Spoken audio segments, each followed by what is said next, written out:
Okay, limits to ILP. So let me go back a few pages. We say overcoming limits. And that's nothing but a slogan.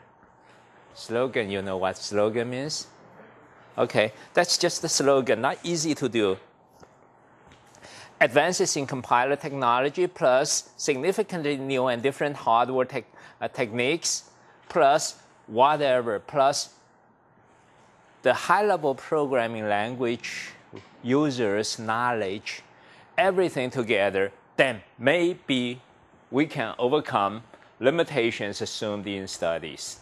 However, unlikely such advances, when coupled with realistic hardware, will overcome these limits in near future. Okay, overly complex hardware will slow down your clock rate. That's what you already know. And in real applications, there are only limited ILPs here and there. So let's see what are the limits to ILP. Initial hardware model here is MIPS compiler and assume ideal or perfect machine to start, even though there's no such a thing. And register renaming, we have infinite number of virtual registers.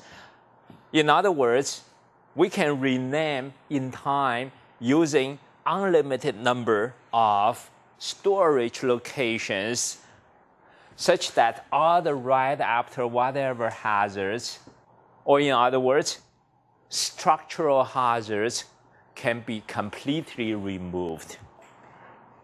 And then branch prediction is perfect, not only accurate, but also as fast as a flash.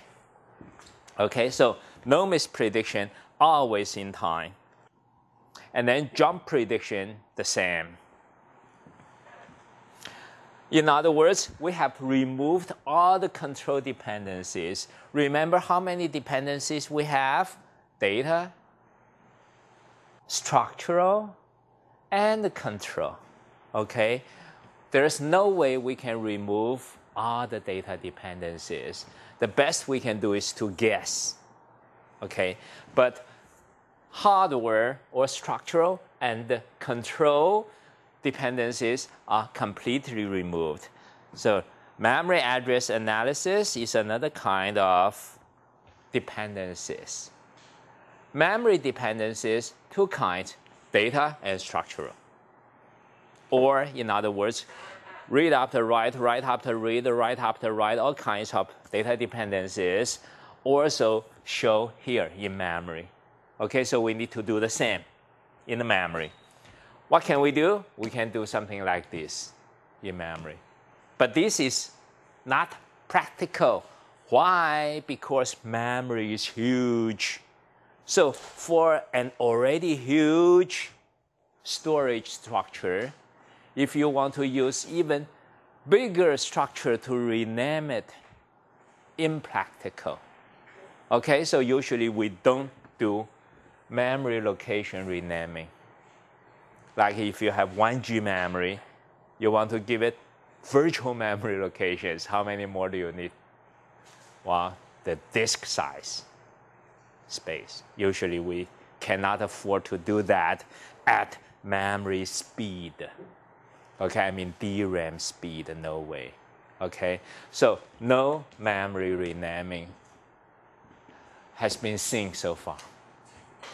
Okay, and other than that, data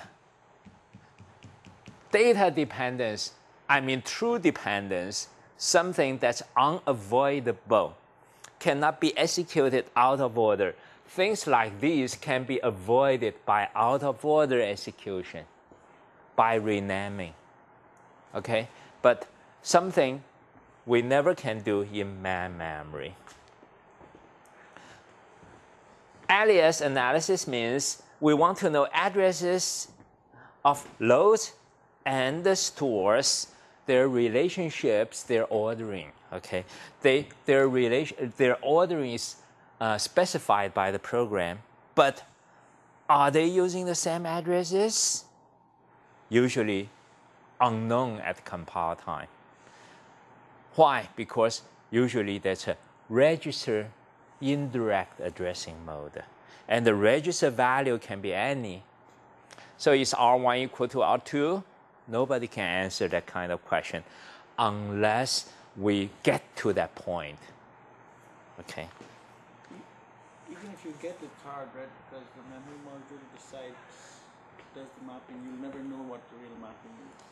You mean the real mapping? You mean the physical, virtual physical translation? Don't try to scare me with that. That makes things more complicated. The mapping relationship can be all kind. But within a single program, if your virtual memory addresses are different, usually your physical addresses are different. Okay, so we need to deal with synonym problem. Usually that's with multiprocessing, not to be mentioned here. Does that answer your question? Okay, let's go on. Okay, so the idealized model is infinite, perfect, everything is fine. And the realistic model, a commercial product, uses these parameters. So what we want to do is we want to see what number is practically ideal. Okay? So we limit one parameter at a time and keep the others unlimited. First, we look at what? ILP. How much ILP do I have for different benchmarks?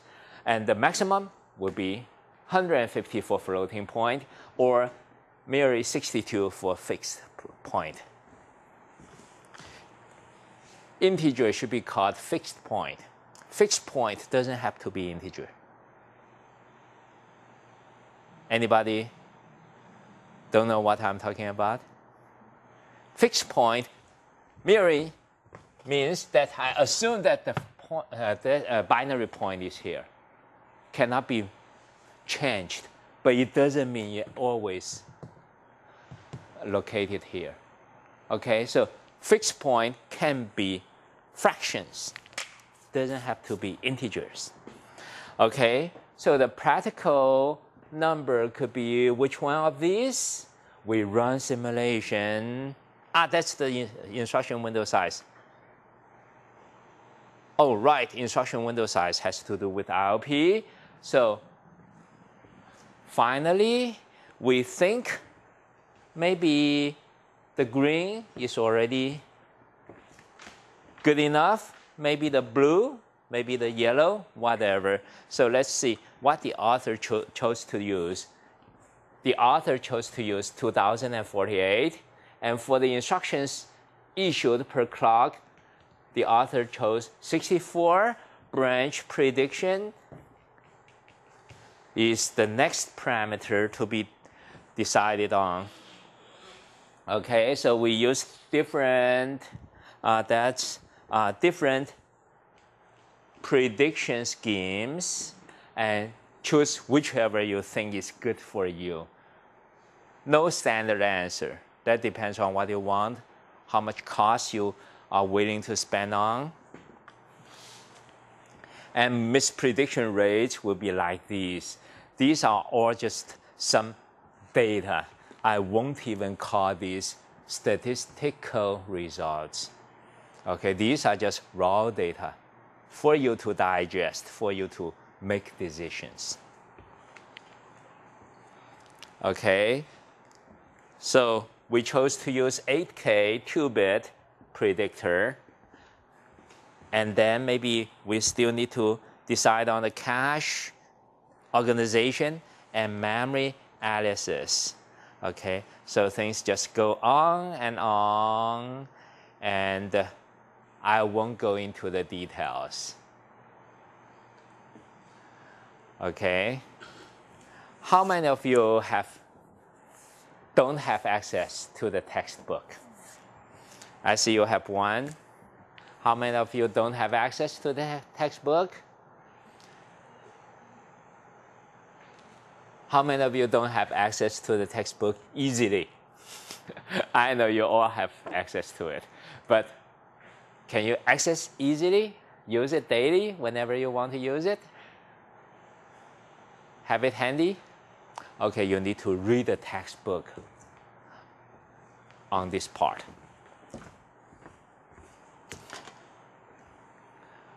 I'm not saying you have to. I'm saying if you want to get a real understanding, you need to read it.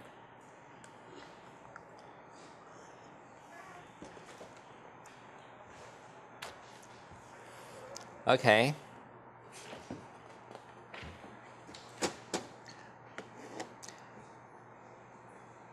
So, up to this point, what do you feel about ILP?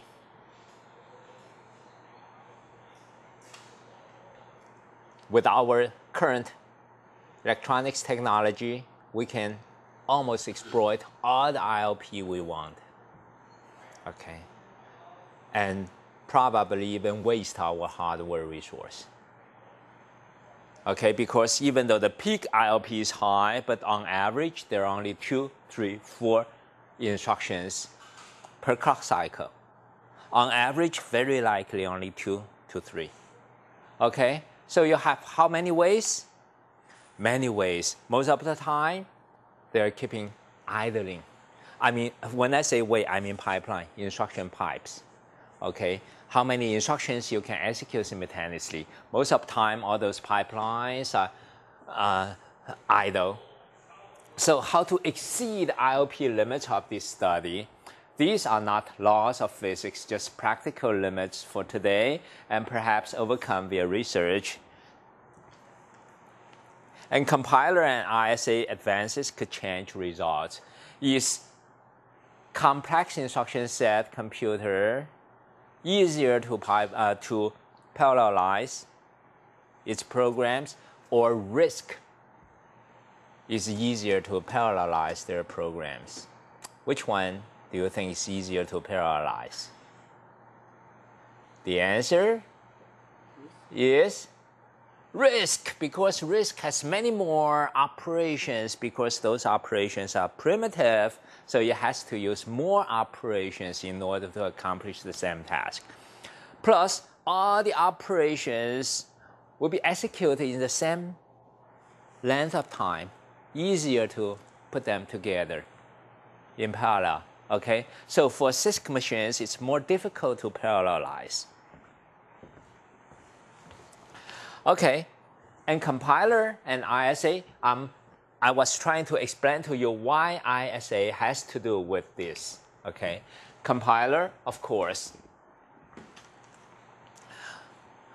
And write after read and write after write hazards through memory, eliminated hazards, these hazards through registry naming, but not in memory usage. Why? Because things cannot be resolved until you get to that point. And by the time you know the results, the time has elapsed. Too late to do parallelization. So usually you just wait. Plus, in order to resolve these dependencies in memory, the hardware is much more expensive than those for the register. Okay? For register, you always use direct addressing. What do you mean by direct addressing? If you want to use register I, what do? You specify I in your instruction. But if you want to use memory location X, X standing for mysterious. How do you specify the value X? Register indirect, all kinds of indirection, or even through pointer. So very difficult to figure out what the value of X really is. Okay, the hardware involved, the timing involved is at a much higher cost. Okay, memory disambiguation hardware is the best because you can't do anything until you get to that time, at that point in time. Okay, software almost can do nothing. And speculation is one possibility, you guess.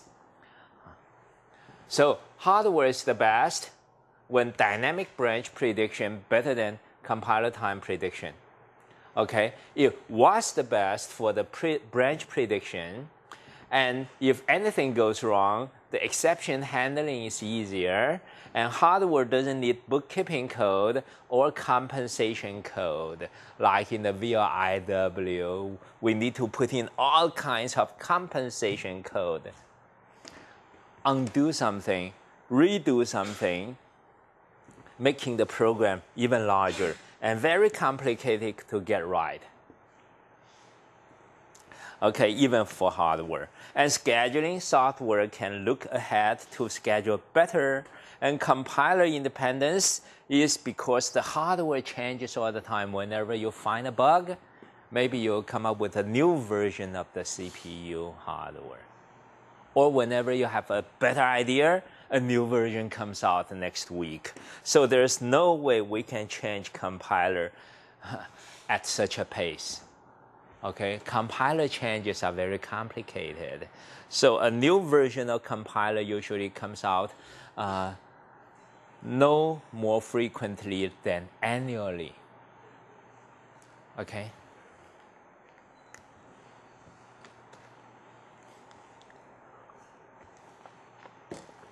Okay, so far we looked at a single thread. What is a thread? Thread is a lightweight process. What is a process and how light is lightweight? Very difficult to explain. So in talking about threading, usually what I mean is like this. I'm looking at it simply from the hardware view. I have a CPU. Within the CPU, what has to do with my current running program? ALU? Maybe, but I don't care. ALU is a tool only. I care more about the state of my currently running program. What do I mean by the state of the currently running program? PC value, register values, whatever the assembly program can see. Okay, so state includes PC, registers. Register has all kinds, from R0 to R2 to the nth minus 1, or stack pointer if you have one, or condition code register if you have one, or all kinds of monitors, counters. These are the so-called state of the program. So, assuming all these are packed in here, can I have another pack for another thread and ask these two threads to share the insignificant data cranking components? The answer is yes. Buses, ALUs, all kinds of function units. If we can do this, then we have done hardware multi-threading. Okay? These threads can switch to each other very quickly at a very low cost. Okay? So the context switch is so cheap. That's why we call them lightweight process. No real context switch. Just like an enabler saying, now it's your turn, now it's your turn. It's just like a flip-flop. Okay? You want to have more threads? Okay. 2 bits can indicate which thread is active. Okay? And all these threads have their states stored in the CPU so they can switch very quickly. Okay, so now you understand hardware threading, hardware multi-threading. Intel has a trademark name called hyper-threading. It's something like this. Okay, easy? Okay. Okay, in terms of threading, if this is my time axis, whenever a thread is activated, if you want the whole CPU resources to be exclusively for it, then one thread is running. Or if you say, what about we also let thread B, thread C to be active, to use the resources, to share the resources. If that's the case, then we call that simultaneous multithreading. Okay? Sometimes the execution of a thread will encounter some delays. Then you want to decide when to do thread switching. How do you do thread switching? Okay, you play for 1 minute and then switch to you. And then switch to you, that's like giving a time quantum to every thread. When the time's up, you have to switch. Or, okay, you're encountering a long delay, why not let him play? Okay? As long as he's playing very excitingly, we won't stop him until he encounters his long delay. Okay? That's another kind of switching strategy. Yes? On a single core uniprocessor, you can't really do real simultaneous, right? It's just switching. Single core. A uniprocessor, simple uniprocessor. You can't really do simultaneous. What do you mean by simple? Our world is very complicated. What's your world? I mean a single processor with a single core. Single processor, you mean Pentium 4? So there's no clear definition of what a simple processor should be today. Okay? Okay, let's look at more of multithreading. Let's also talk about, let's start from the beginning. There can be much higher natural parallelism in some applications. For example, database queries, there could be thousands of queries coming in at the same time. And scientific code, big matrices. Explicit thread level parallelism or data level parallelism could be very useful. Although so far, our hardware design, so far what you have learned have not covered these kind of designs. So we define what a thread is for you. Thread is a process with on instructions and data. Very vague. Sounds just like a process. And thread may be a process part, maybe a process, part of parallel program of multiple processes, or it may be an independent program. Okay, put a comma here. Okay, and each thread has all the state. Now you understand what state means. Okay, program counter, registers, and whatever. Okay, necessary to allow it to execute. And data level parallelism is perfect identical operations on data and lots of data. Okay, so for this kind of processor design, usually we use vector computers to deal with this.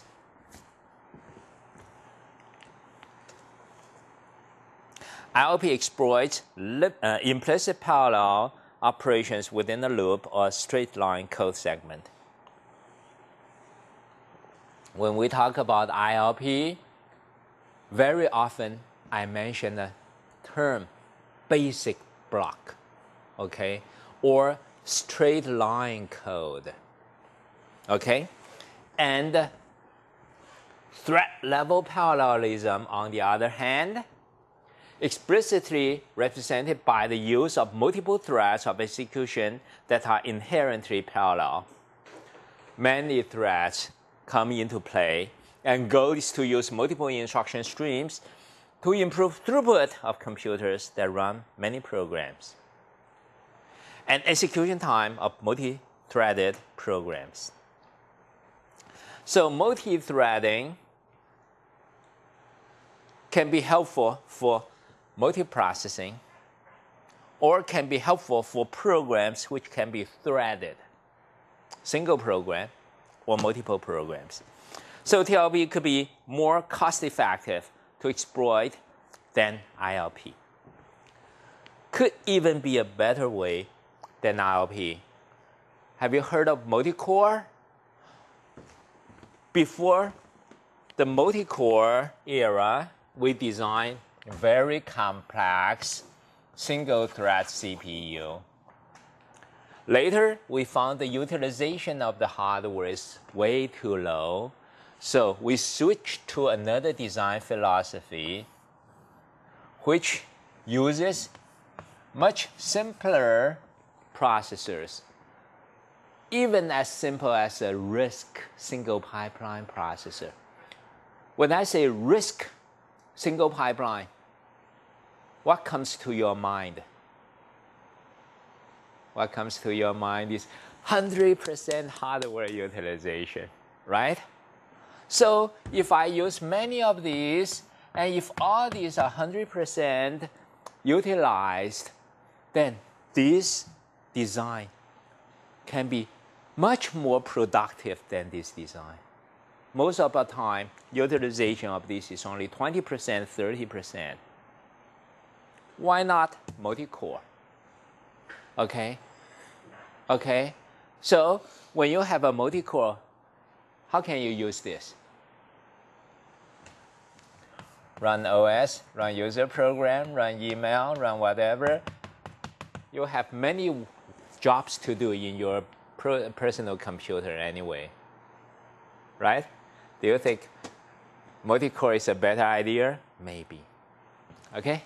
And if that's the case, then we're actually doing multi-threading, something like this. Okay? Multi-threading can be within here or can be among the cores. And I was trying to explain to you why this can be more cost-effective than ILP. Now, do you get a better idea? Okay, so new approach, multi-threaded execution. Multi-threading means multiple threads to share the functional units of one processor via overlapping. Okay, whatever overlapping means, I don't care.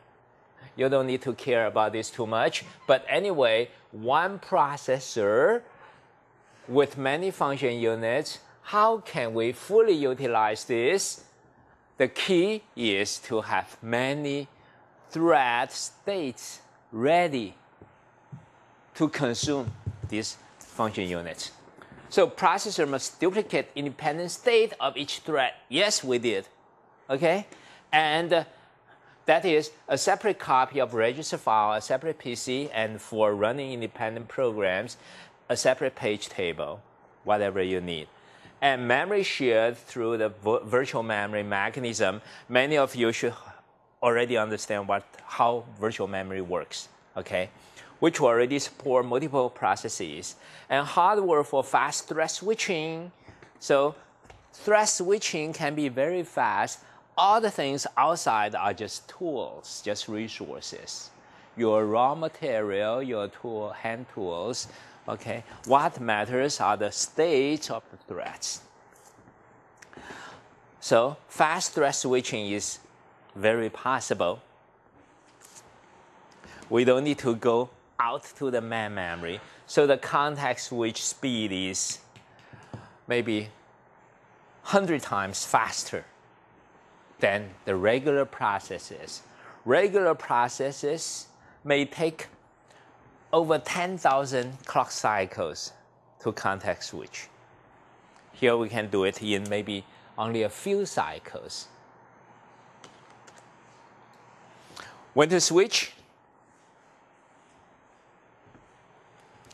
You execute one instruction, then I execute one instruction, and then he executes an instruction, one instruction at a time. Or when you encounter some significant delay, then we switch. or whatever, all the strategies, you can try them out and see which is the best for your application and design.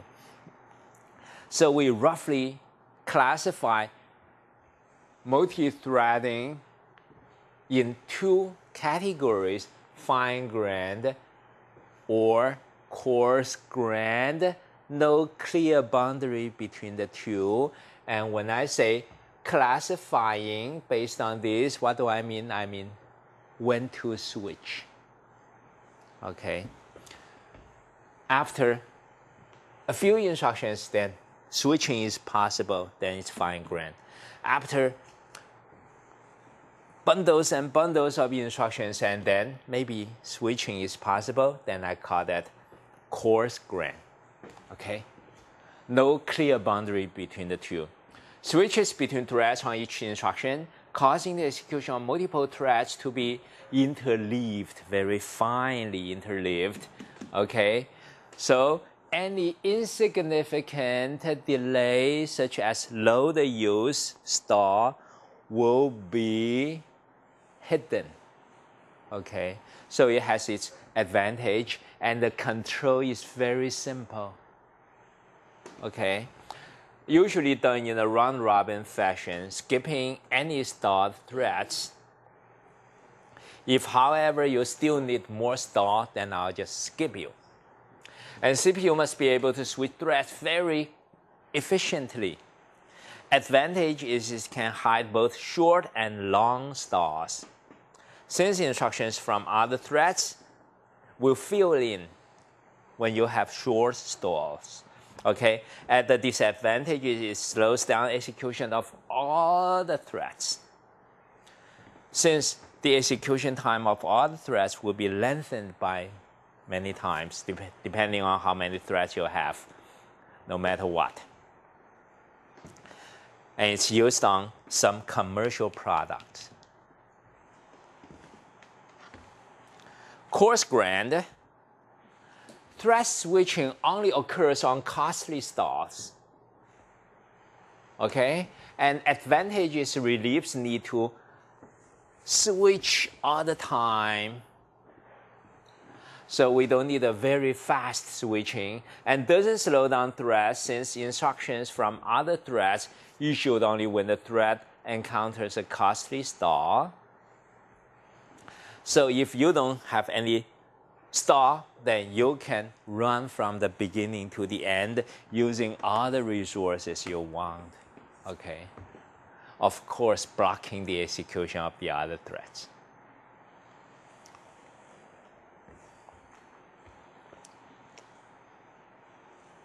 Okay, so disadvantage is hard to overcome throughput losses from shorter stalls, because when you have short stall, you don't switch.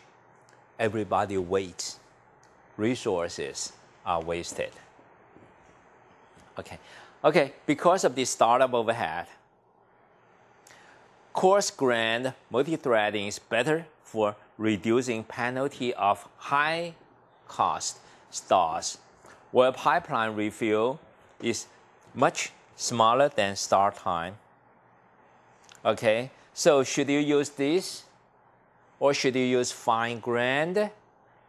Depends on how deep your pipeline is, what kinds of stalls you are expecting, and how efficiently you can switch threads. So there's no fixed answer for any design.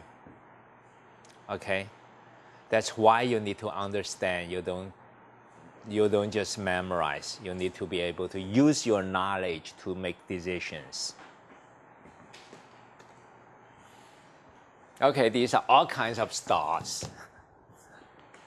Okay, and this is just from an 8-way superscalar by these authors in one of their long time ago publications.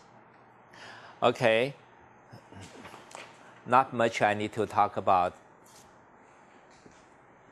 Do both ILP and TLP, can we do both of these? Yes, we can. Most of the time, these single cores already have some out of order parallelized capabilities. Okay, not so complicated. Usually we use what? Like use Pentium class processor designs, and these may be Pentium 4 for a single chip. Okay, for multi-core, we rarely use complicated cores like these. Could a processor oriented at ILP to exploit TLP? Yes, as long as we have these. Okay, but if you emphasize too much on ILP, then your resource utilization will be low. Okay, and could the TLP be used as a source of independent instructions that might keep the processor busy during stalls?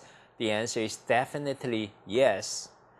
And is TLP really useful? If I ask you this question, is TLP really useful? What do you say? What do you say? Is it really useful? For today's case, even for the cell phone, there are always already too many jobs to be executed.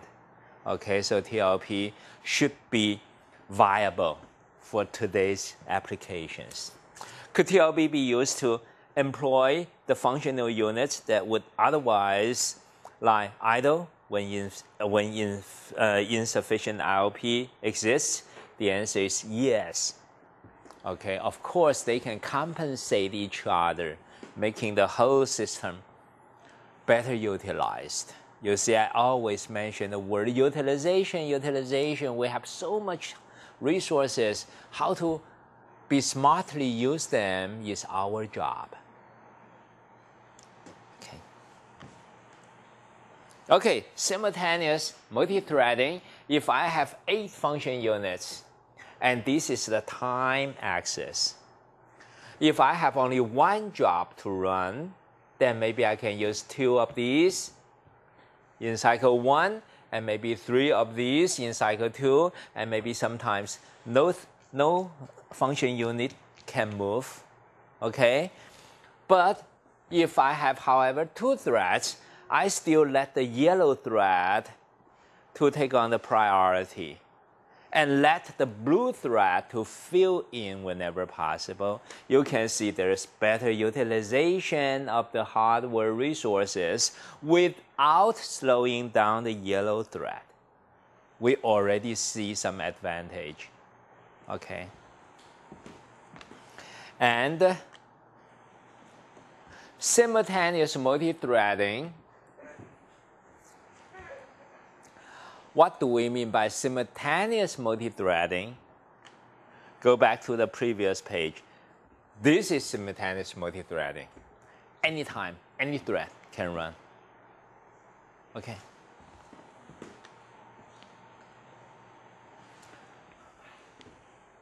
Remember what I said. Anytime, any thread can run. Okay? Okay, so inside, that dynamically scheduled processor already has many hardware mechanisms to support multi-threading. Okay, so we found out that we already have many mechanisms to schedule available instructions. Can these mechanisms be easily modified to support multiple issuable threads? Okay, instructions from different threads? The answer is yes. Okay, so large set of virtual registers that can be used to hold the register sets of independent threads. Okay, so in our CPU, I have 1 register file, 2 register file, 3 register file, 4 register file. Do these register files look like virtual register files?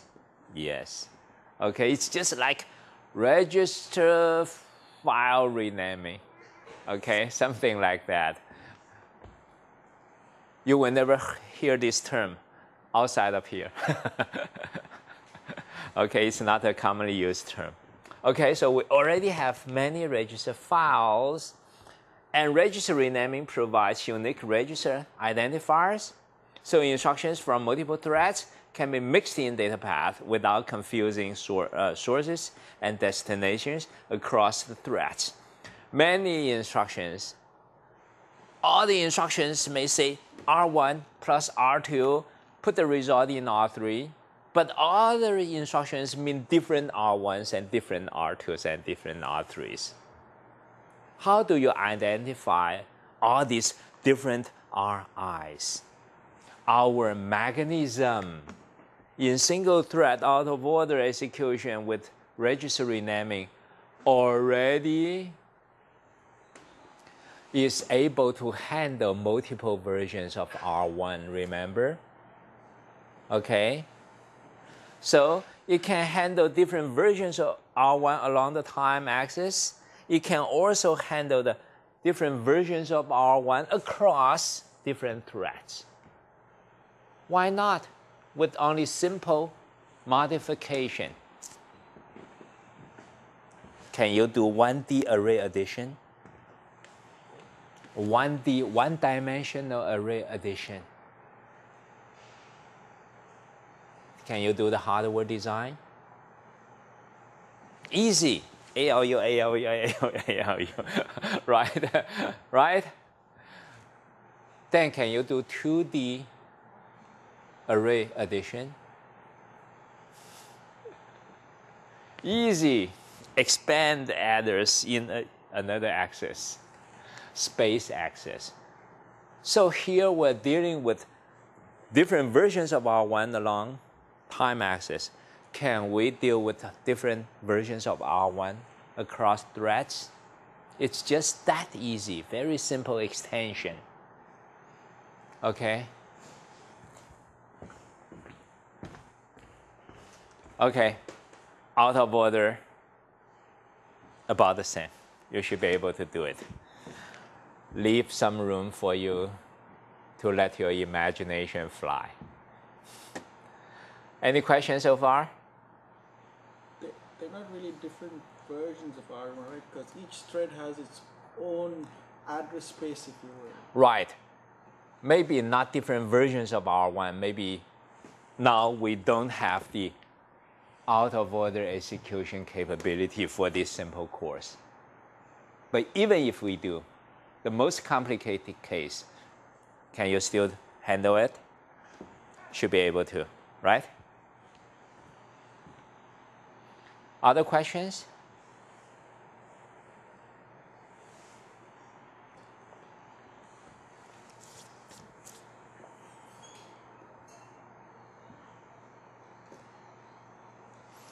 Okay, just adding a per thread renaming table and keeping separate PCs, then you can handle all kinds of questions.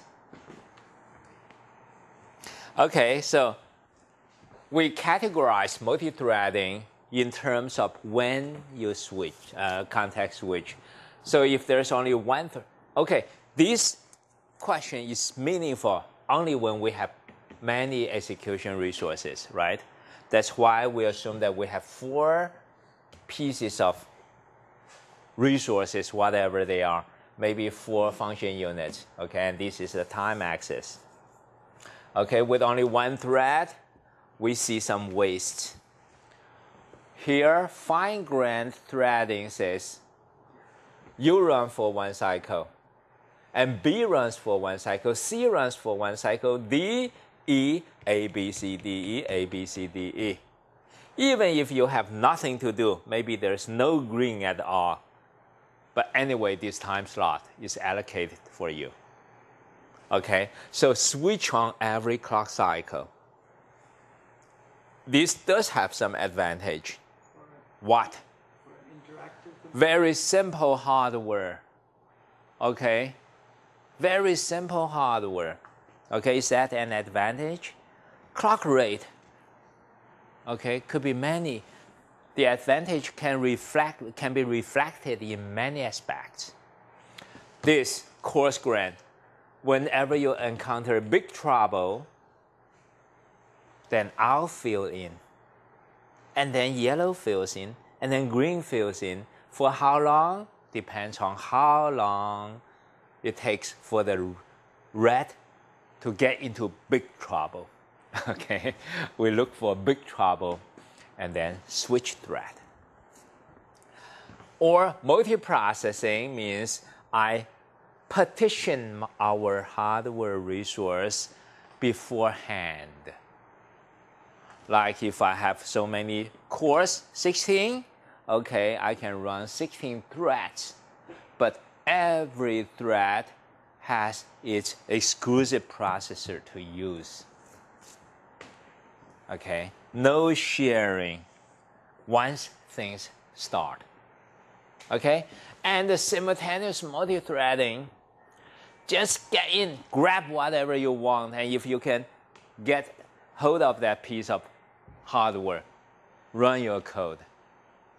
Okay, do you need to prioritize these threads? Well, maybe this is your job, so you give it the highest priority. Whenever you want to grab the hardware, let it do. And let the others have lower priority, or there is no priority difference at all. Remember, if there is any kind of sharing, you need what? Arbitration. Okay? And the arbiter decides what priority policy.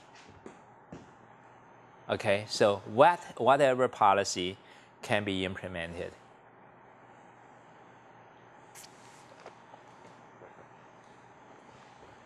Okay, questions so far? Yes? For out-of-order thread execution? Out of order thread execution. That's a new term. Because in the previous slide, there was something like that. I don't remember exactly the term. Out of order instruction execution is more meaningful because the instructions must have ordering. But threads, maybe they don't have orders. Maybe they're independent from different programs. So when you say order, you need to explain to me what you mean first. I think in the previous slide there was this term.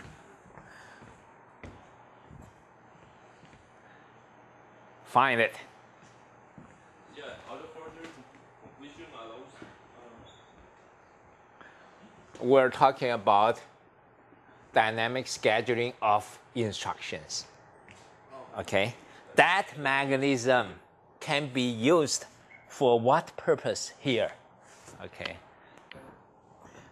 Let's think from the start. I have this. I have this for each thread. Okay. Remember your register file? Tell me what your register file is like. Your register file says, I'm valid, I'm invalid, and whatever, right? Why is it invalid? Because out of order completion. The value has been calculated, but has not been committed yet, okay? So if future instruction wants to read this register, don't read it from me. Read it from the reorder buffer, okay? Remember that part? Okay, where's the reorder buffer? Somewhere in the CPU. Now, tell me, you want to tie the reorder buffer to, you want to attach this to the register file? You want to tie them together? Yes or no? Without doing that, your register file alone cannot function. Right? Okay, so looks like the reorder buffer is part of my register file. And if every thread should have a copy of all these states, then should we include the reorder buffer? Maybe we should. That's why we say this. Okay? Why not? Because these are very simple cores, so maybe they're not out of order. Maybe we don't need a reorder buffer, or maybe we need only a very small reorder buffer. But if it's useful, then why not? Or you want to have a big reorder buffer, I know how to do that. Then all the states share single big reorder buffer with a field indicating I belong to thread 0, I belong to thread 1, I belong to thread 0, I belong to thread 2. Maybe these pointers or indicators indicate which thread this entry belongs to. Okay, this will work, but maybe very inefficiently. Maybe you need to do associative search.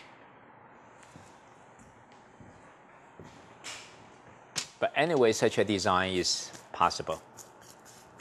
Questions? Okay. Have we finished this? Yes, we have. Next page. Have we finished this? Okay. Design challenges in simultaneous multithreading. Since SMT makes sense only with fine-grained implementation, impact of fine-grained scheduling on single-thread performance is what? A preferred thread approach sacrifices neither throughput nor single-thread performance. And unfortunately, with a preferred thread, the processor is likely to sacrifice some throughput when preferred thread stalls. So remember what I say to you? Maybe you want to assign to your thread higher priority. But once a thread has higher priority, the others will be sacrificed. Even the hardware will be laid idle. Okay? So assigning priority is a very important thing, very serious thing to do. And larger register file needs to hold multiple contexts. Larger register file means means the aggregate of many individual register files. Not affecting clock cycle time, especially in this. Okay, so simultaneous multithreading with simple thread assignment or selection policy can have no clock cycle effect. Okay, doesn't have to lengthen your clock period. Okay, but remember, we have girl in this class, so I want a girl to explain this to me. Tell me, what is KISS? What does that mean? That means keep it simple and stupid. Got it?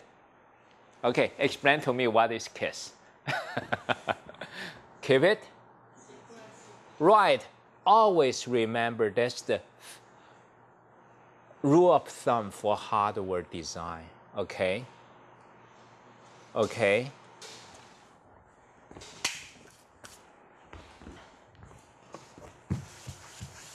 Okay, so ensuring that cache and TLB conflicts generated by SMT do not degrade performance. Okay, so these conflicts, misses, should not degrade the performance. Not a very important sentence. Everything should not degrade the performance, right? But why do we mention cache and TLB? Why? Okay, looks like you somehow get lost. I need to go back to that page. Why do we say this? How important is this in multi-threading design? Because they make the other threads wait depending on what type of, whether it's fine-grained or coarse-grained. Wait? Why wait? What stalled. wait? It is stalled. Have you catch the point? Do we have 4 caches? No. Then is our cache used by 4 threads? Yes. What about the locality? how to design the replacement policy. Oh, looks like that's a big headache, right? 4 threads intermixed in the cache, in the TLB, unless you have 4 caches. How many of you have seen 4 cache CPU design? Not yet?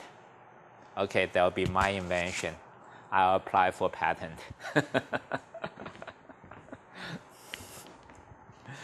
Why not 4 caches?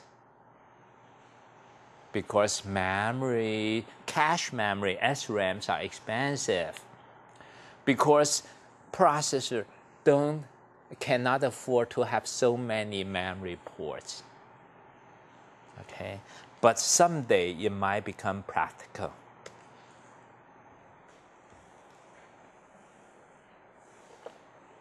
I don't know if it's still related to TLB conflict when, for example, Okay. you have a page fault. Okay, TLB. If there's a TLB miss, then page table content will be brought into the cache, contaminating the cache. How many TLBs do you have? Maybe 1 because you have only 1 cache. So using 4 TLBs simultaneously, you still cannot access cache simultaneously. Right? Right? You need to understand the whole system in order to realize why do we still use only 1 single TLB. Okay, if you have 4 TLBs, can you access caches? Can you access a single cache with 4 addresses at the same time? Usually not. Okay, so in thread design, maybe we need to have small instruction caches. Usually we don't call that instruction caches. We call them some kind of instruction buffer, hoping that a loop body can fit in. You know, programs dominated by loops, especially simple loops. So we use instruction buffers in hope that the whole loop body can fit in, such that these threads won't contend for the instruction cache all the time. But for the data cache, maybe there's no such a good thing. Maybe we need to use the unique single data cache. But fortunately, we don't have loads and stores in every clock cycle, so sharing could still be possible, could still be viable. Okay? Okay? I don't think this kind of thinking questions are mentioned in the textbook. That's why you need to come to a classroom. That's why you need to think. And I should be able to handle all your strange, weird questions. But without a systematic thinking, piecewise information may be useless. Okay, should we go on? This is a Power 4 block diagram. It's a single-threaded processor, instruction fetch, decode, and then multiple execution pipelines. These are just execution pipelines. Instructions must be fetched in order, decoded in order, before we can play any trick on them.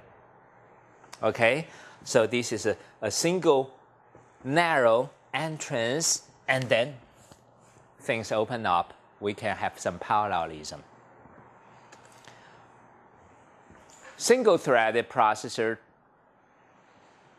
8 execution units, out-of-order engine. Each may issue an instruction each cycle. Now, that's Power 4. We want to make it Power 5. What's the difference between 4 and 5? Well, we can say this. 2 4s together make a 5.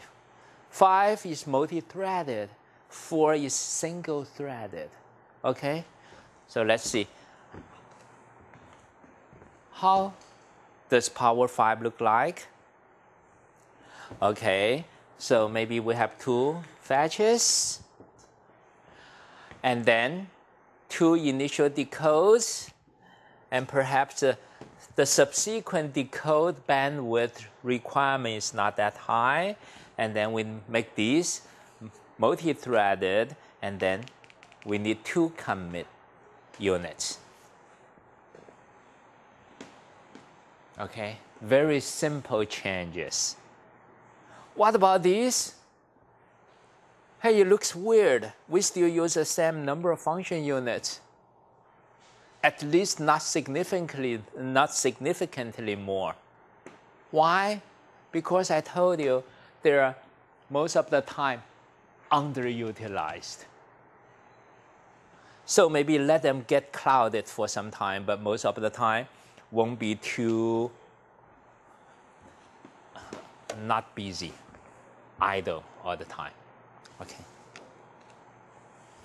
Okay, and it's data flow. I can skip this. Why only 2 threads with 4? One of the shared resource may be prone to bottleneck. So always keep the system design balanced. If there is a bottleneck, make sure you already have many bottlenecks. Okay, bottlenecks in series causes no problem. But if there's only one bottleneck, then that's not a good system design.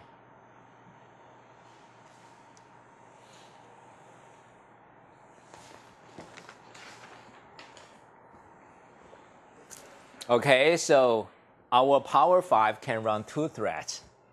And now I'll give you 2 threads to run.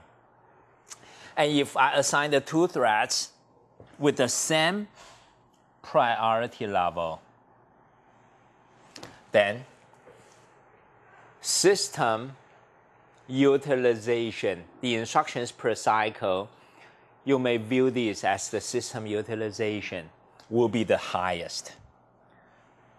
With imbalanced priority assignment, the utilization will decrease. Okay, as you can see, the curve declines. However, with only 1 thread running, utilization will be a little higher than this. Why? Because there's switching overhead. Okay, so 2 threads may not always win. You will have to pay some cost. Okay? So these 2 threads are identical in content, but may be assigned different priority levels.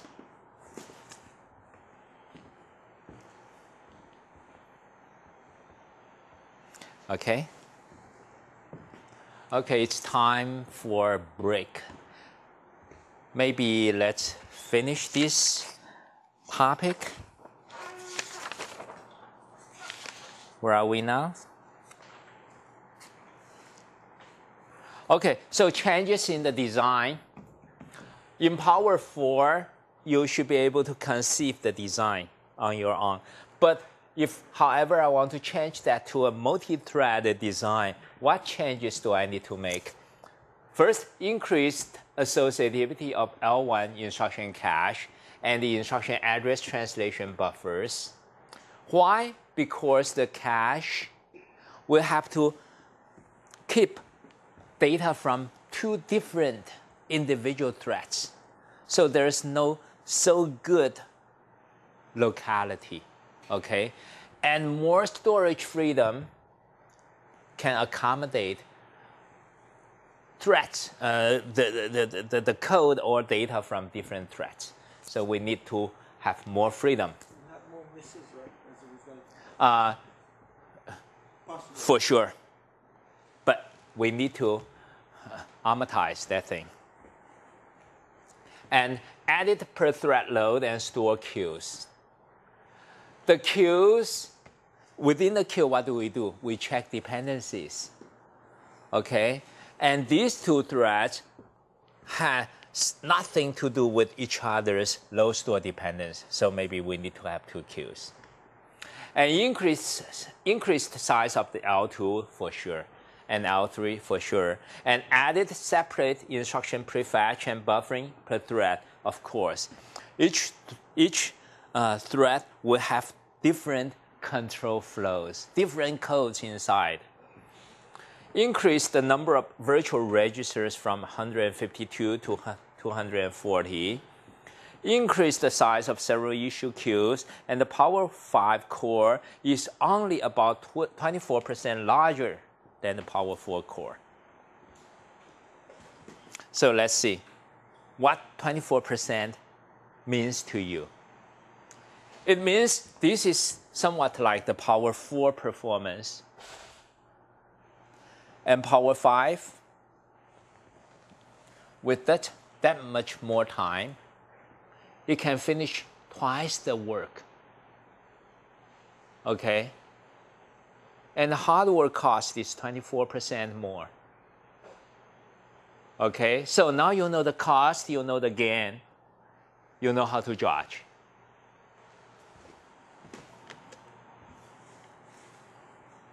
Okay, initial performance of SMT. I'll skip these. These are just data. And head-to-head ILP competition. Head-to-head, Intel Pentium 4 and AMD and IBM and Intel Titanium 2.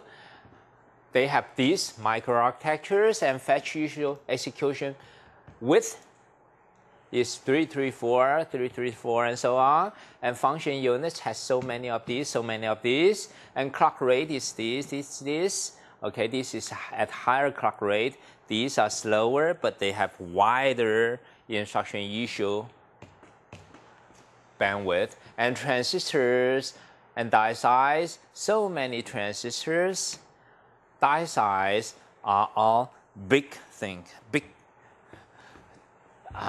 designs, and the power is like this. Okay?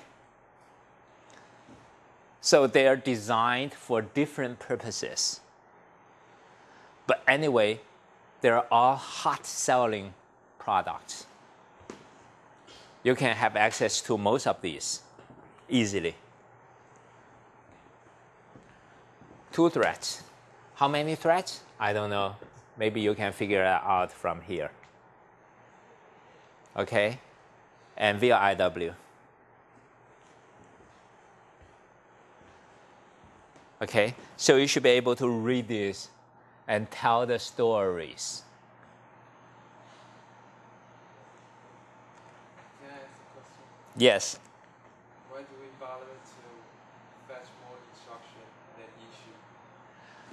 Because for the instructions you fetched, some might have data dependence with the previous ones, cannot be issued yet. Okay, if you don't have a big mouth, then there'll be no point having a big stomach. Okay? Don't let the bottleneck appear in the front stage of your design.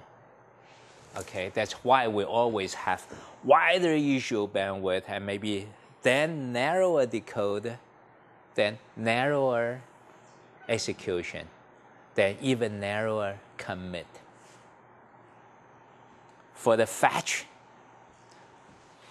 what waste will a fetcher encounter? I fetched so many instructions, maybe 8 branch, and predicted to be taken, wasted. Jump to where? Jump to here, wasted. Okay, many wastes in the fetch bandwidth. Almost no way to avoid it. And very luckily, this is a fall through a straight line code. Cache miss, 6 cycles. See why we need to have wider bandwidth? Okay. Other questions? Okay, performance, and no silver bullet, no real cure, kill, then you die. Cure, then you become healthy again. No real cure for ILP. So from the previous commercial products, no obvious overall leader in performance, and the AMD Atheron is what and what, and the others is what and what. Some comments for you to read on your own. And doubling issue rate above today's 3 to 6 instructions per clock, say to 6 to 12 instructions, probably requires a processor to issue so many memory accesses per cycle, need to predict so many branches per cycle, need to rename and access reorder buffer entries for so many registers, and fetch so many instructions per cycle. You think these are good? Very difficult to achieve, yet very not useful. Okay, we don't see so many work to do. And the complexity of implementing these capabilities is not likely to unable to pay themselves off. Okay. And most techniques for increasing performance increase power consumption. The key question is whether a technique is energy efficient. Energy efficiency is becoming more and more eye-catching. Okay, so always think of these two, although these cannot be seen with your naked eyes. Okay, but they're a very important thing.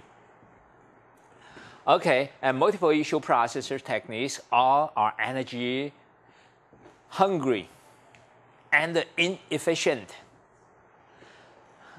And number of transistors switching, number of transistors turning on and off determines how much energy is consumed. Charge, recharge of your gate. Okay.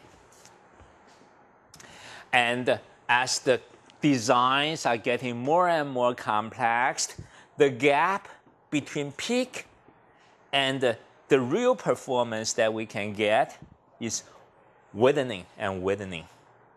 Okay? Making energy per unit performance higher and higher. Are we done? Commentary. See how many more pages do we have? We have two pages left. Let's get this lecture done before I give you a break, okay?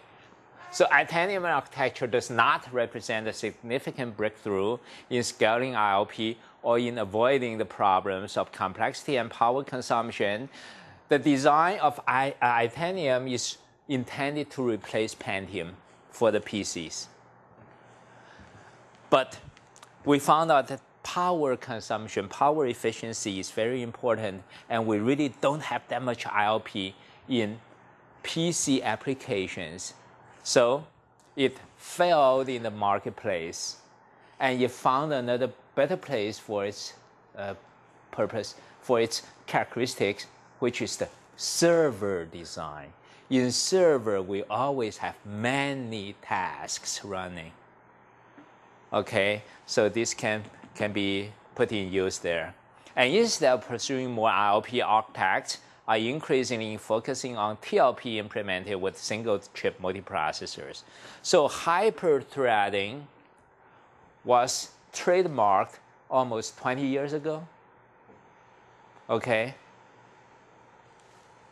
And in 2000, IBM announced the first commercial single-chip general-purpose multiprocessor, the Pentium 4. The Power 4. I'm sorry, IBM. Which contains 2 Power 3 processors and an integrated L2 cache. So IBM in year 2000 already has its first commercial multi-core before Intel had their multi-core products. Since then, Sun Micro, AMD, Intel switched to multi-core chips. And right balance of ILP and TLP is unclear even today. So it's very application dependent. Plus, we still don't fully grasp how to mix these two designs in one system.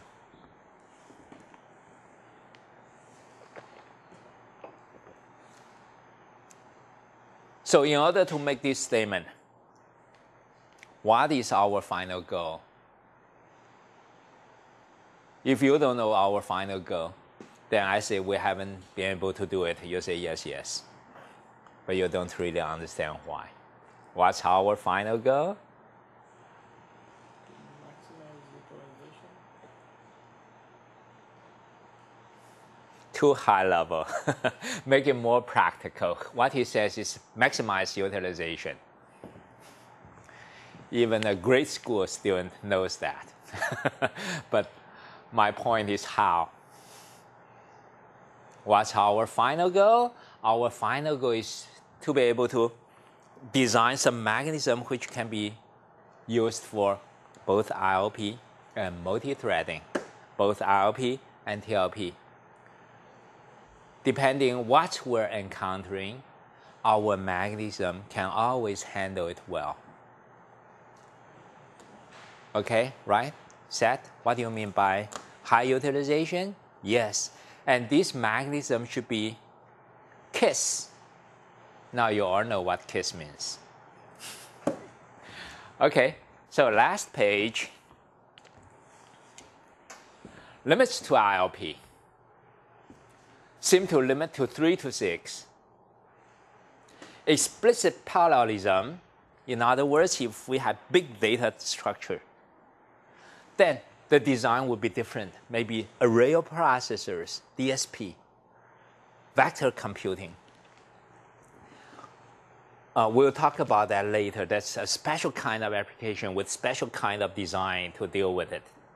And coarse-grained versus fine-grained multithreading, only on big star versus every clock cycle, and simultaneous multithreading, if fine-grained multithreading based on out-of-order superscalar microarchitecture, then the arbitration mechanism will have to be very smart and efficient.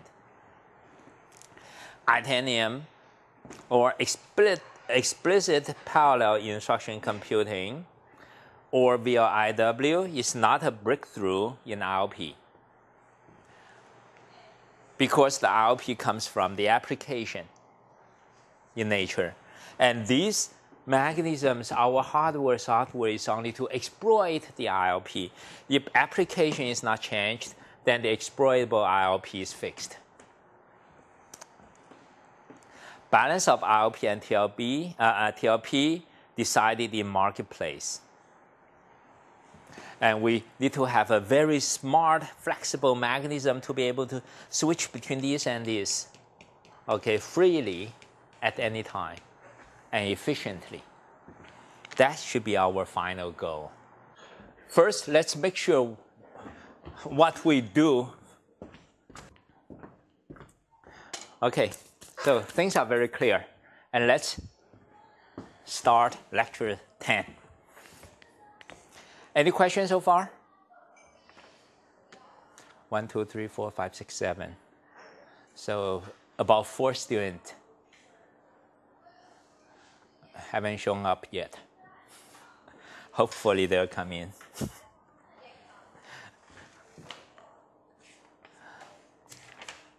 Okay, today's discussion, simultaneous multithreading, a platform for next gen. Oh, this is a paper. Okay, so we will not do this here.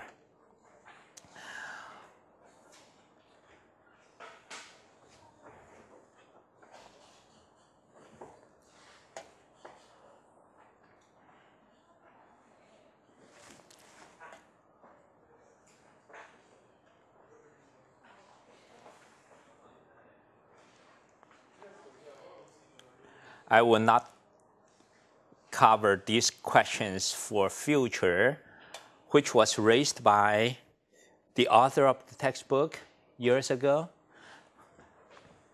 unless you're interested.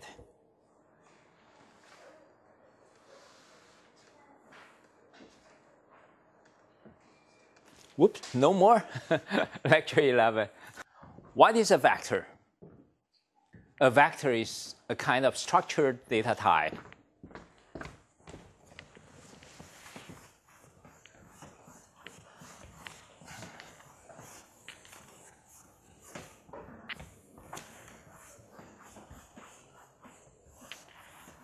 So I'll give you a very quick overview on vector computing. What is a vector? A vector takes on the form, no matter how many zeros we have, okay, many individual elements. So when you do vector add, actually what we need to do is we need to add A0 to B0 and put the result in C0 and so on. Tens of thousands of the identical operations on individual vector elements. Okay, so how to design such a hardware? Very easy. Remember, we have R0 to R maybe 31. Now we call them V0 to V31 instead. And every vector register actually contains multiple individual words, vector words. Vector words are usually 32 bits in length. Usually, they are represented in floating point form. IEEE standard single precision. If your data type is double precision, then you use 2 vector elements for 1 value, double precision floating point value. Okay, use the register elements in pairs. How long? Since the vector size is can be any, but the hardware storage space is limited.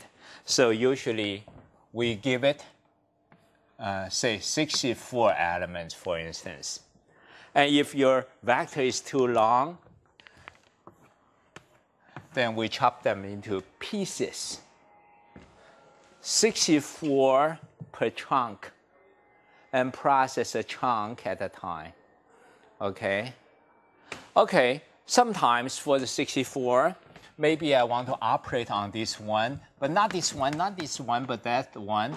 Okay, so for 64 of them, some needs to be processed, the rest don't. Then how can I specify something like that? So I need to have a vector mask register, which has 64 bits. And each individual bit will be used to indicate I want to operate here on this element, and on this element, and on this element, and on this element, and on this element, and for the rest, I don't want to operate on them. So perhaps for this kind of design, a vector mask register will help, indicating which elements I want to operate on. Okay, so another question may be the length of the vector register is 64. However, this time, only the first 15 are useful, and the rest are just junk. Then you want to save some energy? You want to save some time? Yes. So we have yet another register called the vector length register, which can store a value from 0 to 63, indicating here I have only 15 elements from 0 to 14.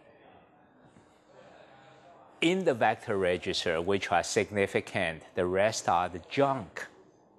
Okay, so I need to be able to specify which ones I want to operate on. I want to be able to specify how long the vector register is being in use. Okay, and for the function unit, if I want to operate on 64 of these, one register, but 64 identical operations, tell me, you want to use 64 adders, or you want to use one adder? The answer could be both, depending on your needs and how much you can afford. So for instance, you can afford to have only one adder.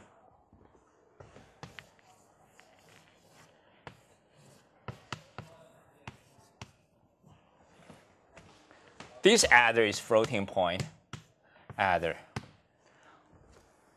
Somebody tell me the process of floating point add. Check the exponents. Align the decimal binary point. And then begin to do addition. After that, do rounding. After that, normalize the result. After that, maybe further rounding. After rounding, maybe you need to normalize it again. Okay, many repeated rounding and normalization. So you see, align, add. And in add, you want to check on the sign of the two numbers. Because floating point usually use sign magnitude representation instead of tooth complement. Okay, why? Because there's advantage. I won't get into the detail. So you need to check the signs of the two operands to determine whether you want to do add or subtract, right? So there are maybe over 10 steps to be carried out for a single element addition. So usually what you do is you pipeline it such that so many additions can take place simultaneously in the pipeline to increase the throughput, right? With that, even one adder can give you maybe satisfactory throughput. You don't need to have 64. And you cannot afford to have 64, too expensive, low utilization. So function units are usually pipelined. When I pipeline a function unit, do I worry about the depth of the pipeline? Do I? Yes, but just to some degree. Now I have 64 individual adds. So the pipeline depth, if it's up to 10, 15, maybe I still can bear with it, right? Because the pipeline startup penalty can be amortized, can be evenly distributed to 64 elements. So the penalty is no more that high. Okay? So pipelining of the function units can be deeper. Know the reasoning? Agree to this? Okay, so now, by now, you roughly know what a vector computer is already. What is a vector computer? Suppose this is a vector computer. Tell you what, it still needs another scalar computer to go with it.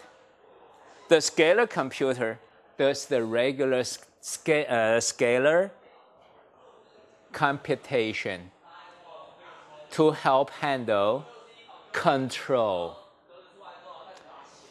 It's just like for our cell phone, we have an ARM microcontroller plus one DSP to do the streaming, right?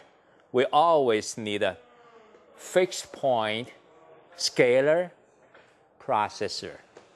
So usually a vector computer can be divided into two parts. The control part for fixed point operation and the vector part for the floating point vector operations. Area-wise, maybe only 2%, maybe 98%. Okay. Have we learned Tomasulo's algorithm? Tomasulo's algorithm was originally used in IBM 36090 model. That Tomasulo algorithm was used on the floating point unit. That floating point unit is somewhat like this in its role. Okay, floating point unit is much bigger, but this is the big boss. This is just like the data engine. Okay? Okay, so let's get into the foils.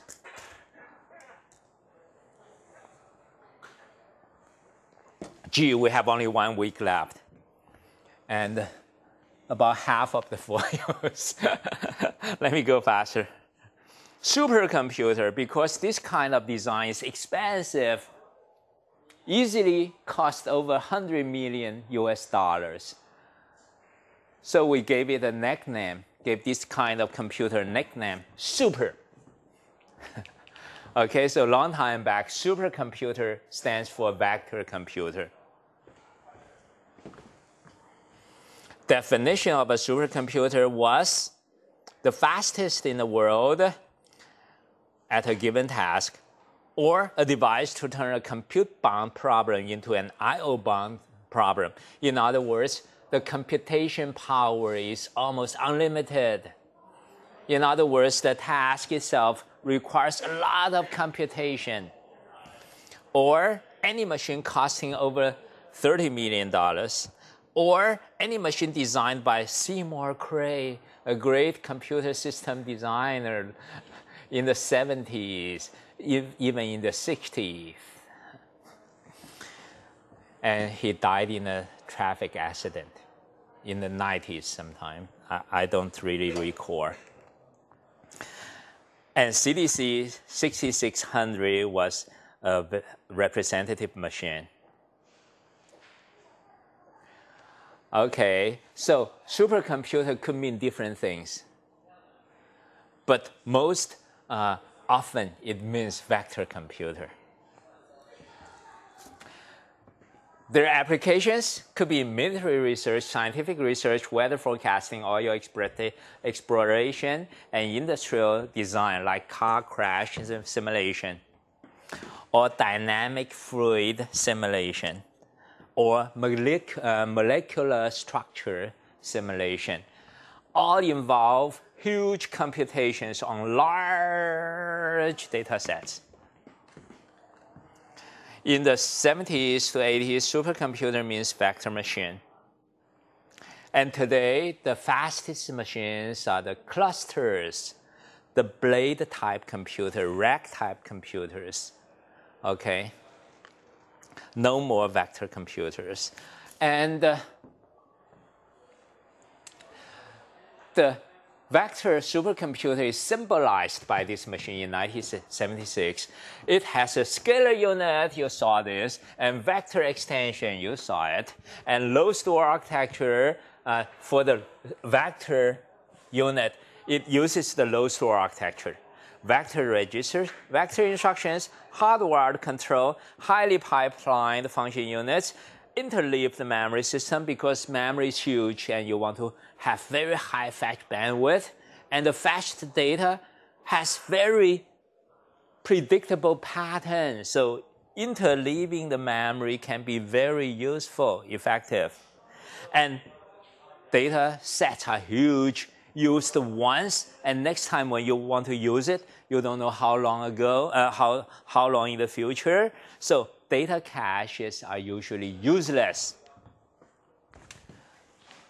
As a result, we have instruction cache here, we have data cache here, and for the vector unit, we have instruction cache here, but maybe data cache is useless. Okay? Maybe you need to have a very big one in order to accommodate one single data structure, but still without very frequent reuse. Okay? So why not design the memory system in a very specific way and eliminate the need for the data cache? You'll get better results. Okay? It's not a matter of money. All your companies are rich. They don't care about the money as long as you can get the job done better. Okay? But it's about how useful it is. And no virtual memory, because I want this computer to run this task for me. No many applications, no many users. Like for weather forecast, the computer runs continuously 24 hours a day, 7 days a week. So there's only one task running constantly. No virtual memory is needed. Okay? Now you understand how a vector machine should look like? Any question about these points? Raise question if you like. Okay, the 76 create one machines like this. Why? Because the back-to-back interconnection can be made the shortest, so that the wire latency at that time wasn't cared about by other designs, but was cared very much by the supercomputing. Okay, so we need to have the shortest wire delay. A person can stand in this space to do maintenance. And these are the memory. You can sit on the memory. Sofa. For your lunchtime use. And this is the internal structure of it. Let's see, we have 64 element vector registers, only 8 of them. Japanese designs usually have shorter ones because Japanese designs rely more on memory bandwidth, directly fetch from memory, calculate, and put back to memory. American style design emphasize more on reuse and local storage. Okay? And then you do have scalar part. This is the scalar part, register file. Those you are used to, we learned previously in the course. And floating point function units. Sometimes all these floating points are used to add to a scalar, like every element plus 10. Where's the 10 come from? From the immediate field of from the scalar instructions. Okay? And address registers, because we need to have a very strong memory interface to satisfy the data bandwidth requirement of the vector unit. Okay? So many address registers, address calculation units. Okay? And this is the instruction buffer. Next instruction pointer, last instruction pointer, and current instruction pointer for the control flow management. Okay, don't pay too much attention to this part, but pay more attention to these parts. Remember, 64, I want to operate only on some of them, so I need to have a mask register. Or I use only a part of the 64, so I need to have a length register. Okay, we're done with this lecture.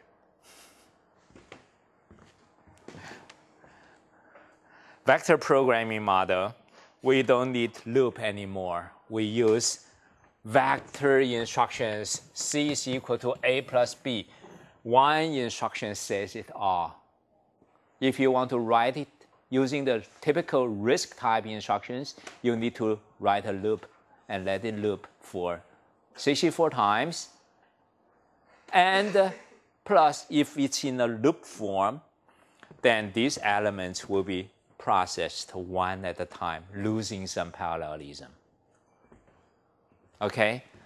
So, without regard to the real hardware design, this kind of instruction, vector type instruction, lets you to process all the elements in parallel if your hardware can. Okay? So language design has to do with hardware, but there is some independence in each of them.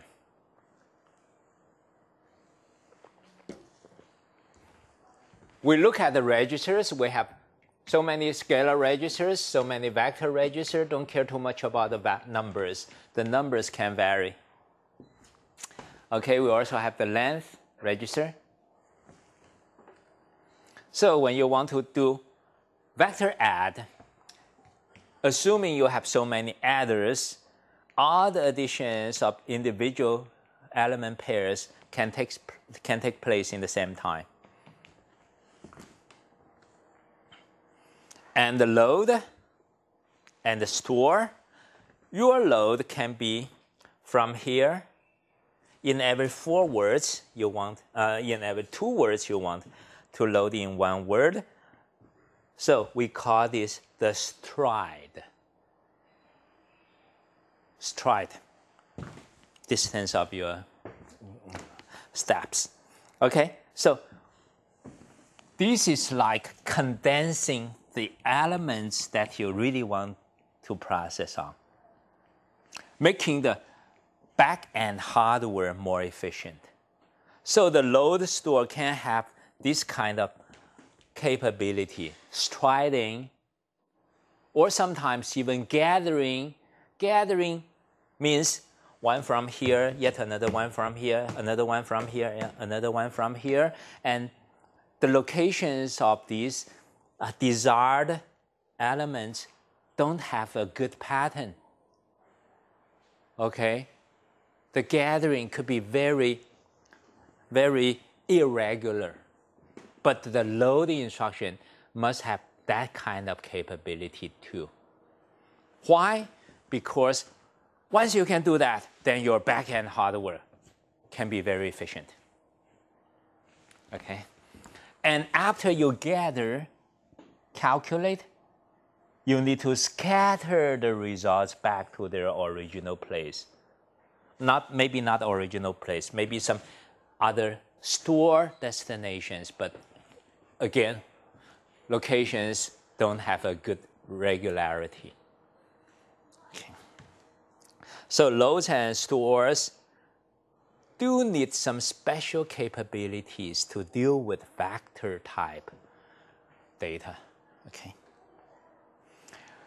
C code says so. And if you don't have a vector machine, you need to write code like that. But if, however, you have a vector machine, then you need to write code like this. And that's it. Define vector length register value is 64. Okay, so load base address to memory, fetches back 64 elements, put them in V1. Why do I know it's 64? Because you have defined I want 64 elements. 64 from R2, and then add and store them back. Okay? So maybe I have 1,000. So after some number of 64s, the last chunk has only 40 left. What do? Redefine the value to 40, then here we do only 40, 40, 40, and 40. Okay? With this kind of instructions, the advantage is the code becomes very compact. This compactness is for machine code because high-level code is about the same. Okay, in C, maybe you always use the C semantic grammar to write your vector code. Okay. And then expressive, much easier to understand what you're doing. Readability, writability, maintainability, okay? And this expressiveness also instructs the hardware more efficiently. Easier to decode. It should start from fetch, decode, and then execute, okay?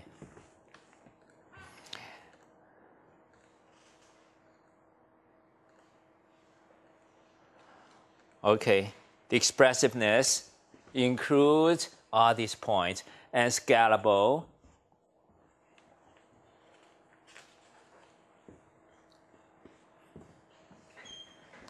With the same instruction code, maybe the hardware can easily help you determine on something. Like in the previous case, maybe you don't need to specify 64. You can specify I have 1,000 to process. If hardware has register length of 64, it knows what to do. If the length becomes 32, 128, it always knows how to handle it internally by hardware. Okay, and we talked about the function units. We said we don't care too much about the depth of the pipeline because you have hundreds, thousands of these elements. So the pipeline latency is amortized by the number of elements you want to operate on. So usually we use deeper pipeline to increase the throughput. Deeper pipeline means what? Higher clock rate, one result per cycle. Okay, higher clock rate gives you higher bandwidth. And this kind of deeper pipeline, in pipeline design, what are we afraid of? Data hazard, control hazard, structural hazard. For this kind of design, we happen to have no data hazard, no control hazard, no structural hazard, right? So we're not afraid to make it deeper.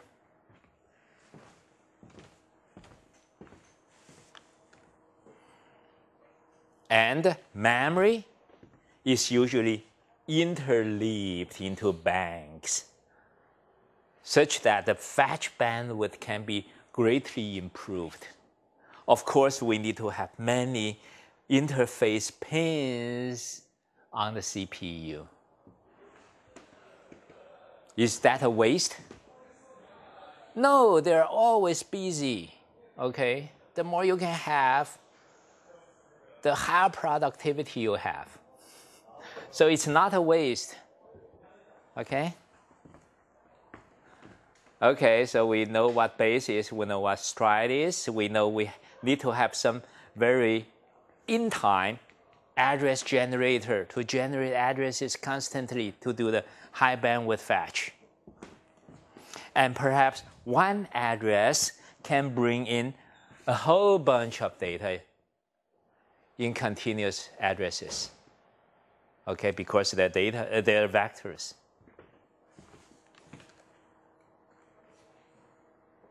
Instruction execution, your machine code in symbolic form may be this, and actually what you do is this. But these are not your code. These are just control signals, right?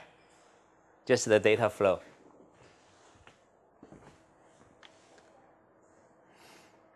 Okay, so with the same instruction, your hardware knows if this is what it's capable of or if this is what it's capable of. That's why we call it good scalability. Okay, hardware knows what to do.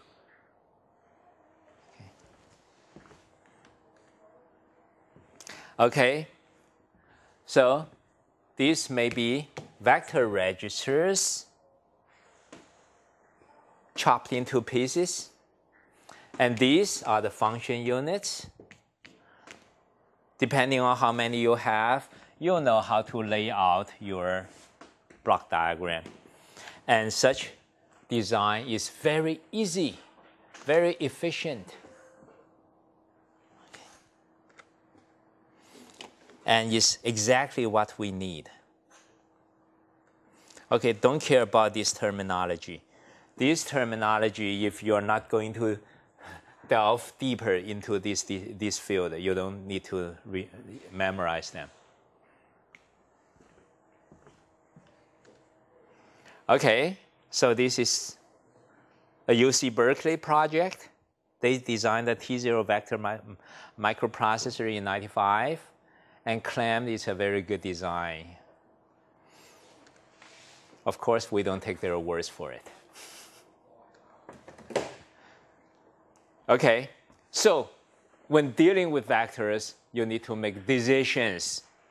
Do you want to get your operands from memory directly and put your results back to memory directly without going through the registers?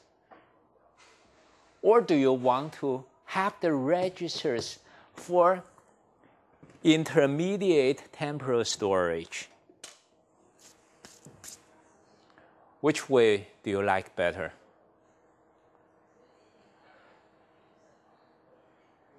Both seem to be reasonable, right? But Japanese designs usually get operands directly from memory and put results directly back to memory. We call this kind of vector instruction type memory to memory. American type design prefer to have registers in between. So whenever there's some reuse, then American type machines could be more efficient. So this is more general purpose oriented. And Japanese people like higher peak performance. This is like peak performance oriented, and this is more like general purpose oriented without sacrificing too much peak performance. So for the measured value, the peak performance, Japanese machines usually win. But for the sustained performance or the marketplace successfulness, American machines usually win. No concrete conclusion. The war goes on and on.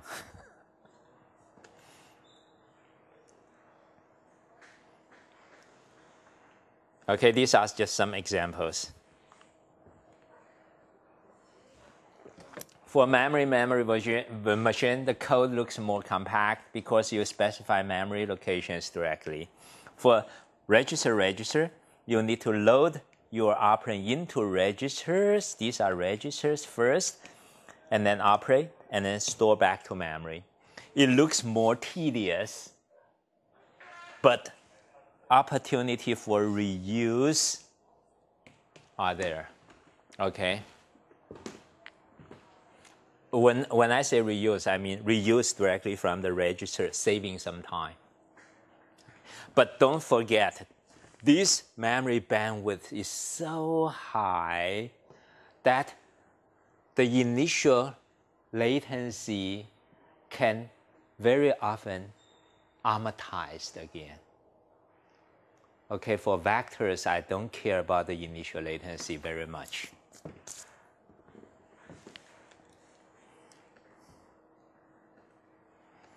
Okay, so I'll skip all this. Okay, for memory machine, the dependencies are more difficult to check.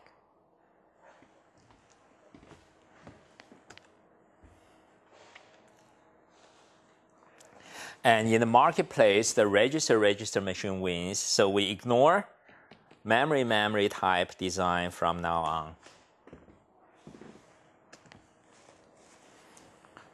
Okay, code vectorization.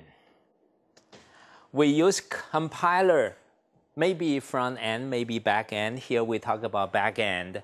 When I have this kind, okay, this is high level code, I'm sorry. For this high level code, how can I vectorize such a C code? Well, I'll only skim through these contents. I assume that you can use your imagination to understand this part on your own. Stripe mining. Okay. I told you the vector is usually very long. Yet the length of the vector register is limited. So you need to do one segment at a time. That's the so-called strip mining. Very simple idea. With strip mining, you always have some remainder. You may not always be able to divide into the length of the vector register. Okay, if it's not the case, then you have remainder, then you need to do some handling, which is just a piece of cake. Okay, and parallelism, suppose I do load and do multiply and do add. Every time I do a new operation, I need to wait for the previous operation to finish. Very good behavior, but maybe not necessary, because all the red, green dots, blue dots are independent of each other. So once I have the first blue dot in, actually I can begin the red triangle right after. Okay, I don't need to wait because all these blue dots are independent from each other. So can I do some kind of pipelining? Yes, and in vector world, we call that chaining. Just like a chain. This is so-called chaining. Whoops, this is not chaining yet. Okay, this is some kind of strip mining.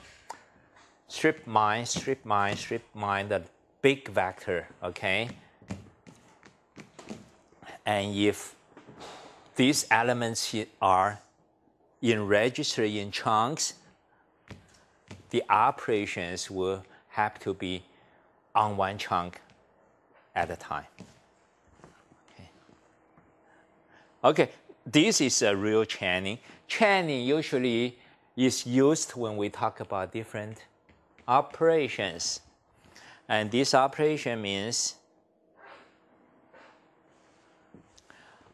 when the first element is generated, without having to wait for the V1 to be completely filled, we can start to process the elements which we already have at hand. Okay? So this is the chaining. As soon as possible, we start the next stage operation. So isn't that a kind of pipelining? Okay, but in the vector world, we call it chaining. So previously, we finished loading the V1 before we begin starting multiplication. With chaining, we can do even better. Okay? And vector has deeply pipelined function units. So the startup latency is very long, and we call that startup time. Okay? And these are just some terms with their definitions here. Don't pay too much attention on them. Okay, scatter and gather. Let me just tell you what they mean. I did tell you what they mean, but let me tell you the form of these operations. After these, I'll dismiss the class. I have 3 minutes on it. Okay. In memory, I have some pieces of data that I want to operate.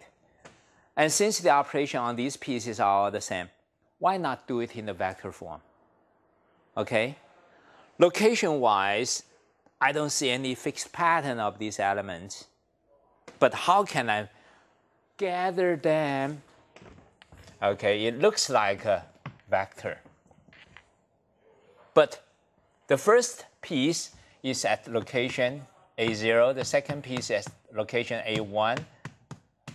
And so on. Okay, and these locations don't have very good pattern among them. So I do load into V1 using these addresses. No fixed pattern of the addresses. After I do this, what happens? After this, in my V1, I will have the first piece, second piece, third piece, 64 pieces of individual datum sit together perfectly. From here on, I can do vector operation to save time, save energy, save anything. And after this, maybe the result should be placed back to some yet irregular locations without pattern. So I need to scatter the result. For example, result is already in V3. Okay, so I need to store V3 to locations A'0, A'1. All the addresses don't have a good pattern. Okay, we call this scatter. So this load, some people say gather. This store, some people say scatter. To better utilize the vector utilities. Okay, now you understand gather and scatter?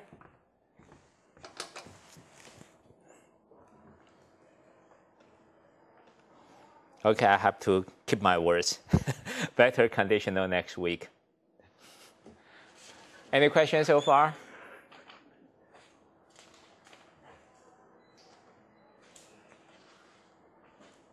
Okay, see you next week.